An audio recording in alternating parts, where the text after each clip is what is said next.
আসসালামু আলাইকুম রহমতুল্লাহি ওবরকাতুহ। সম্মানিত দর্শক, একটি সাদা পতাকা এবং সেখানে কলেমা খচিত রয়েছে এবং সেই সাদা পতাকা একটি বিশাল রাস্তার দুই পাশে পথ করে উড়ছে। একটি দুটো নয়, শত শত, এবং যেভাবে ছবিতে এসছে শত শত সেই পতাকাকে আসলে দেখে মনে হচ্ছে হাজার হাজার পতাকা। আরবিতে কলেমা খচিত আছে লা ইলাহা ইল্লাল্লাহু মুহাম্মাদুর রাসূলুল্লাহ।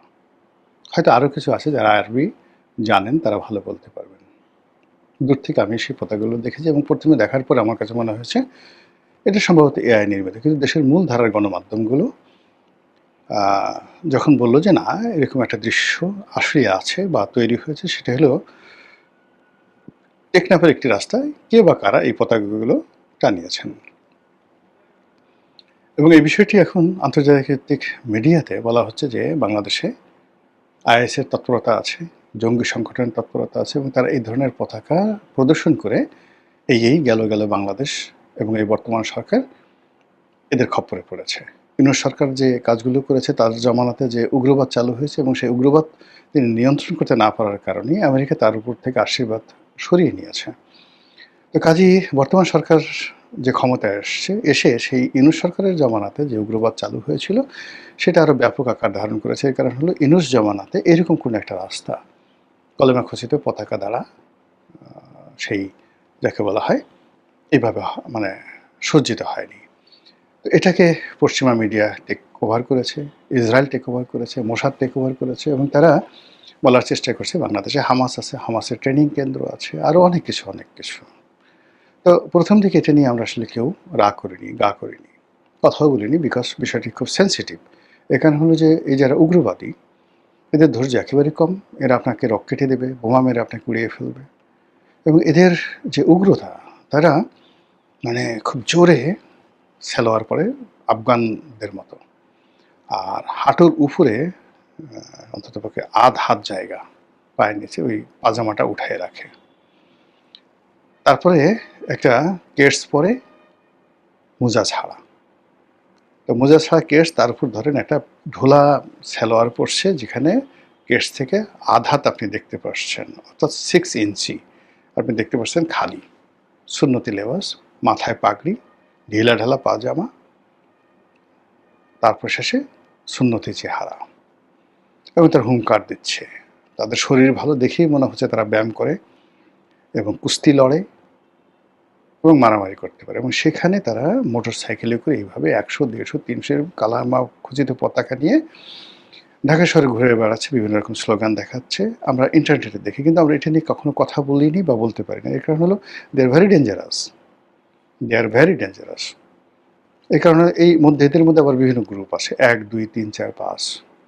এর মধ্যে এক গ্রুপ দেখলাম যে এরকম দাঁড়িয়ে আছে।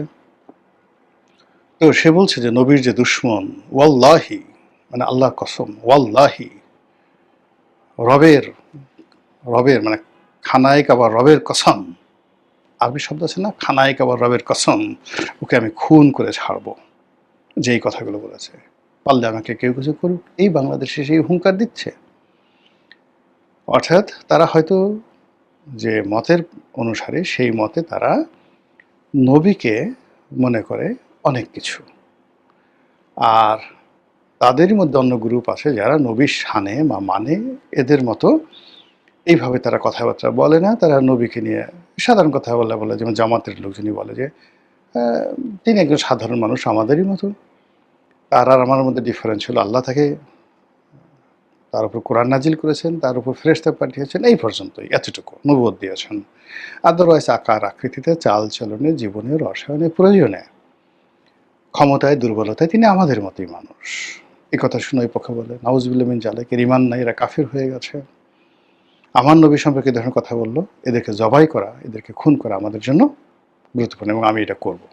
এই জিনিসগুলো বাংলাদেশে হচ্ছে প্রকাশ্যে, যেটা আগে কখনো হয়নি। ফলে আপনি কি বলবেন বলেন, এদিন কি বলবেন? ফলে চুপচাপ ছিলাম। কিন্তু যেই মুহূর্তে দেখলাম যে এটা মেইন ধারার পত্রিকায় চলে আসছে, সরকারও এটা তদন্ত করছে, তখন আমার কাছে মনে হলো যে এই গত 15 দিন ধরে ভারতের পত্রপত্রিকায় যে কথাগুলো বলছে, বাংলাদেশের মধ্যে 2-1 জন যারা লোকজন আছেন, তারা প্রকাশ্যে কথাবার্তা বলছেন যেগুলো আসলে ইসরায়েল এবং আমেরিকা বাংলাদেশে একটা সুযোগ খুঁজছে বাংলাদেশকে একটা ইন্টারভেন করার জন্য, সরকারকে বিপদে ফেলার জন্য।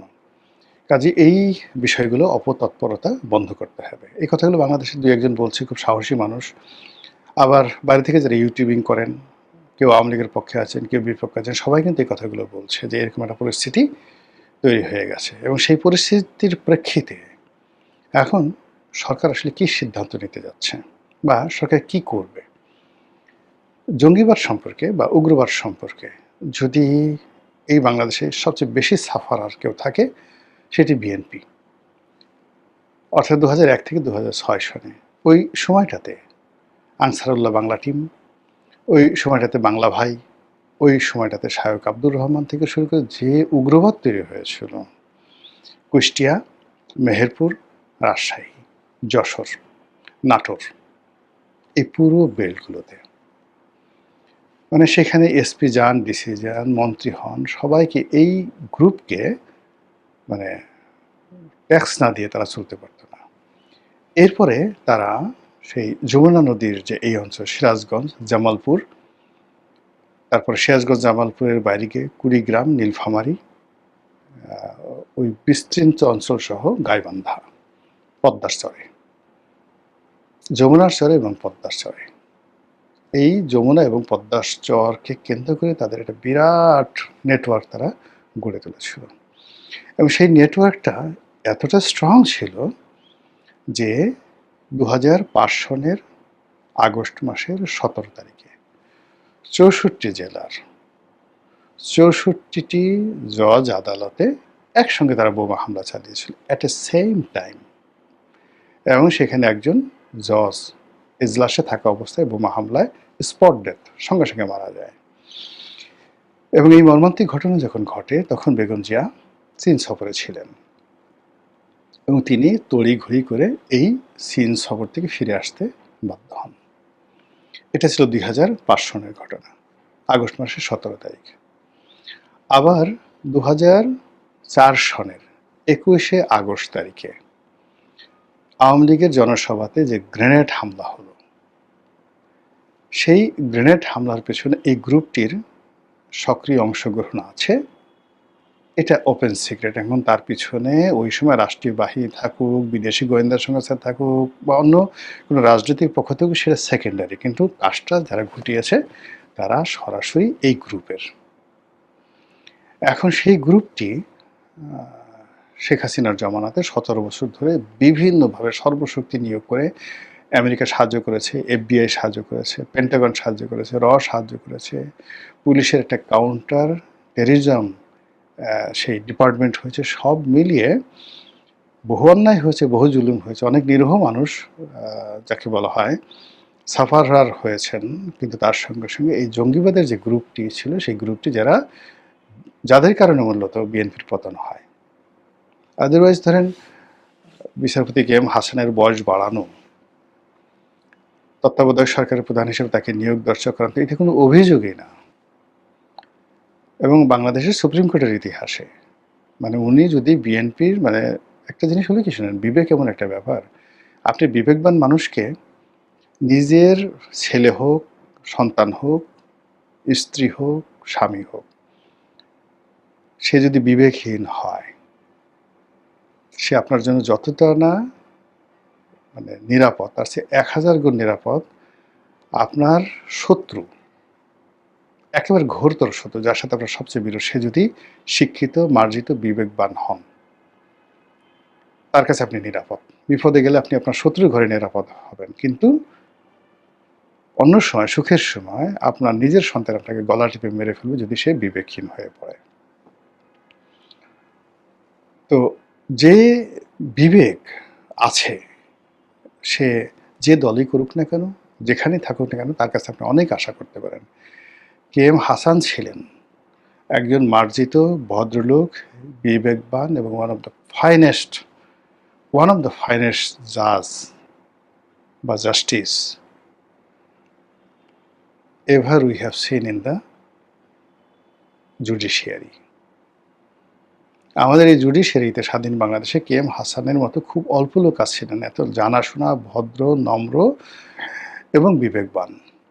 বিএনপি করতেন, ছাত্রদল করতেন, ডাজ নট ম্যাটার, কিন্তু তার হাতে সেই নির্বাচন বা ক্ষমতা এতটা নিরাপদ থাকতো, যেটি শেখ হাসিনা মনোনীত যারা লোকজন ছিল, তার সিইসি বা তার তত্ত্বাবধায়ক সরকারের প্রধান বা তার যা কিছু আছে, তিনি যা কিছু করেছিলেন, তিনিও তো তার জামানাতে লতিফুর রহমান সাহেবকে নিয়েছিলেন, তার সর্বনাশ হয়নি? তো এরকম অবস্থা, বিবেকবান মানুষ। তো ওই কারণে আসলে বিএনপির পতন হয় না। বিএনপির পতন হয়েছে এই উগ্রবাদের কারণে। বিএনপির পতন হয়েছে, বিএনপির হাতে ক্ষমতা ছিল না এই কারণে। বিএনপির পতন হয়েছে, সারা দুনিয়া মনে করেছে এই সরকারটি একটি উগ্রবাদকে প্রশ্রয় দেয়। ঠিক সেই সমস্যাটা আবার এই সরকারের ৪ বর্ষের মাথায়, মানে ৫ বছর ধরে বিএনপি যে দুর্নাম বদনাম হয়েছিল, ঠিক সেম এই উগ্রবাদের যে ঝামেলাটা, বদনামটা আবার নতুন করে জেঁকে বসেছে সরকারের উপরে। এর কারণে এই যে এখন যে দৃশ্যগুলো দেখছেন, এই দৃশ্য কিন্তু ২০০১, ২, ৩, ৪ সনে ছিল না। কাজেই সরকার একটু দেরিতে হলেও এটাকে কগনিজেন্সে নিয়েছে, তদন্ত করার সিদ্ধান্ত নিয়েছে। যদি সরকার সফল হয়, আমরা অনাহূত কতগুলো পশ্চিমা যে প্রোপাগান্ডা, আমেরিকা কিছু হইলেই একটা স্ট্রাইক দিয়ে বসে। আপনি যে যারা ফেসবুক চালান, গুগল চালান, আপনি দেখেন যে কিছু হইলেই একটু পান থেকে চুন খসলে স্ট্রাইক। ওদের কথার মতো এই শব্দ উচ্চারণ করা যাবে না, সঙ্গে সঙ্গে অটো স্ট্রাইক। আমেরিকার পুরো সিস্টেমটাই এরকম যে যেখানে এরকম পতাকা আছে, জঙ্গি আছে, সেখানে নিষেধাজ্ঞা দিয়ে দাও, তাদেরকে এই কাজ করতে পারবেন। এবং এইরকম একটা নিষেধাজ্ঞার কারণে দেখেন শেখ হাসিনার পতন কোথায় চলে আসলো। র্যাবের উপর নিষেধাজ্ঞা দিল, কিছু মানুষের উপর নিষেধাজ্ঞা দিল, সরকার শেষ। এখন ওই যে বিএনপি জমানার যে ২০০১ থেকে ২০০৬ সালের যে রেড অ্যালার্ট ছিল আমেরিকান প্রশাসনে, পেন্টাগনে, সরকার সম্পর্কে, সরকারের কর্তাবাদীর সম্পর্কে, জামাত সম্পর্কে, ওটা এখনও মোচন হয়নি। জামাত সম্পর্কে এখনও আমেরিকা নেতিবাচক, তারেক রহমান সাহেব সম্পর্কে এখনও ইতিবাচক হয়েছে আমার জানা নেই। এই যে খলিলুর রহমানকে এত সুন্দর করে রাখা হয়েছে কেন? ওই লাল কালিমা বা কালো কালিমা মোছার জন্যে। কিন্তু সেটা মোছার আগেই যদি আবার নতুন আর একটা কালিমা, মানে কলঙ্ক, কালিমা মানে ওই কলেমা না, কালিমা, কালিমা, কালো রঙের যে কালি, সেটি। তো সেটি যদি আবার সেই নতুন সরকার, নবজাতক সরকার, তার উপর পড়ে যায়, সেক্ষেত্রে সরকারের প্রতিটা মানুষ বিপদে পড়বে, দেশ বিপদে পড়বে, রাজনীতি বিপদে পড়বে, অর্থনীতি বিপদে পড়বে। আমি চাই সরকার নিশ্চিত তদন্ত করুন, যথাযথ ব্যবস্থা নিন, আর আমরা যারা আছি জনগণ এই সকল কাজে সরকারকে সর্বতভাবে সহযোগিতা করি। আসসালামু আলাইকুম রহমতুল্লাহি ওয়া বারাকাতুহু।